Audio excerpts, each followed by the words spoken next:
Vispirms ir jāsaprot, ko tu gribi mainīt šajā apkaimē, un tad ir jāseko, jāmeklē, jāgooglē, jādomā un jāmeklē sev līdzdomātāji, ar kuriem kopā to var darīt. Un nevienmēr tie būs kādi ļoti, teiksim tā, vecāki un pieredzējušāki cilvēki. Es domāju, ļoti veiksmīgi to var realizēt arī paši jaunieši savos 16, 20 un arī 15 gados. Tā kā galvenais jāmeklē līdzdomātāji un jāsāk rīkoties.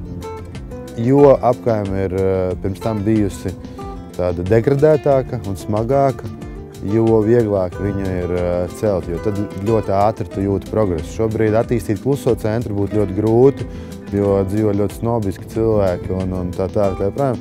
Bet, teiksim, Maskavas Forštati, Sarkandaugavu, tos pašus mikrorajonus un tā, ka ļoti viegli, ļoti daudz cilvēki, kuriem ir brīvs laiks, kur ir atvērti un ļoti iesaistoši. Tā kā es redzu ļoti lielu perspektīvu un arī pati lokācija, tas ceļš uzreiz uz tuvajiem vecākiem, gan uz jūru, gan uz vispārējo, gan tepatās blakus centrs.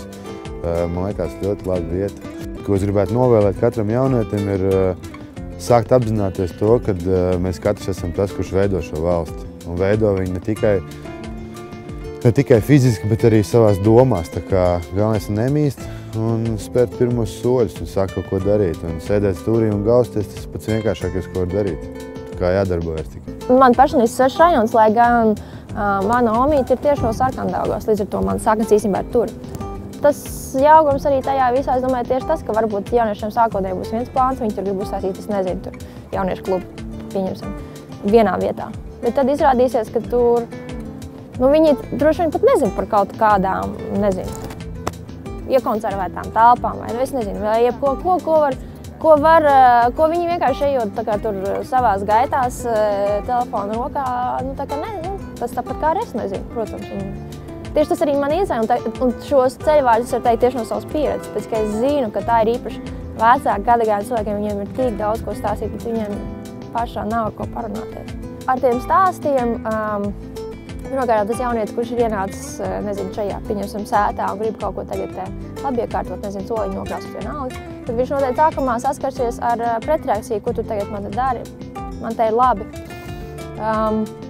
Bet, ja tu izstāsti kādēļ, ko tu vēlies, tad pirmkārtām tu sagaidīsi jau priecīgi sejas. Bet otrs ir tas, kādēļ es rosinu šo sarunu tādēļ, ka šie cilvēki, kas tur ir dzīvojuši 50 gadus un 70 gadus, viņiem ir savs stāsts, par ko pasāstīt, ka šeit mums bija kinoteātris.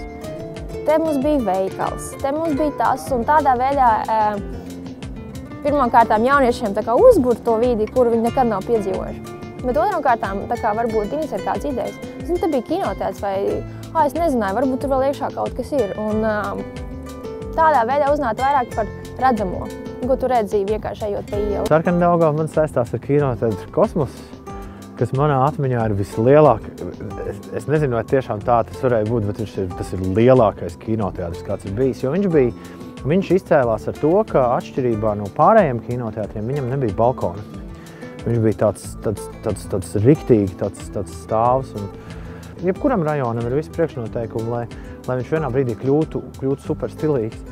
Bet ir jāsaprot, ka tur vairākiem cilvēkiem kopā jāsāk visu kaut kas darīt. Man kā cilvēkam, kas nāk no mūzikas vidas, man liekas, ka vajag skatuvīti kaut kādu maziņu, bet tomēr viņu vajag.